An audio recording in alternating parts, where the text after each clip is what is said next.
প্রাণ প্রতিষ্ঠা হয়ে গেল দীঘার জগন্নাথ মন্দিরে। শোনা যাচ্ছে নাকি মন্দির উদ্বোধনের পরই 3 থেকে 4 ঘন্টার মধ্যে 2 লক্ষেরও বেশি মানুষের ভিড় জমে গিয়েছিল মন্দির চত্বরে।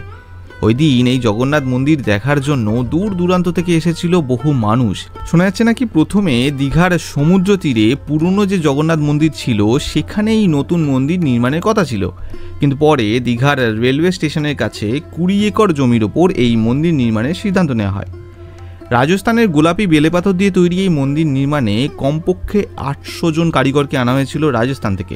এই মন্দিরের প্রথমে রয়েছে ভোগ মণ্ডপ, যার 4টি দরজা রয়েছে। তারপরে রয়েছে 16টি স্তম্ভের ওপরে নাট মন্দির। এরপরে রয়েছে 4 স্তম্ভের ওপর জগমোহন এবং তারপরে এই মন্দিরের গর্ভগৃহ বা মূল মন্দির। সেখানে সিংহাসনে রয়েছে জগন্নাথ, বলরাম ও সুভদ্রার মূর্তি। এছাড়াও নাট মন্দিরের দেওয়ালে কালো পাথরে তৈরি ছোট ছোট দশাবতার মূর্তি রয়েছে। মন্দিরের দেওয়ালে কারুকার্য করা রয়েছে যা সত্যিই দেখার মতো। কিন্তু এই মন্দির যেহেতু আদপেই পুরীর বিখ্যাত জগন্নাথ মন্দিরের অনুকরণে নির্মিত, তাই এই মন্দির নিয়ে হিন্দু ধর্মের কিছু মানুষের মনে বিরক্তির ভাব দেখা দিয়েছে।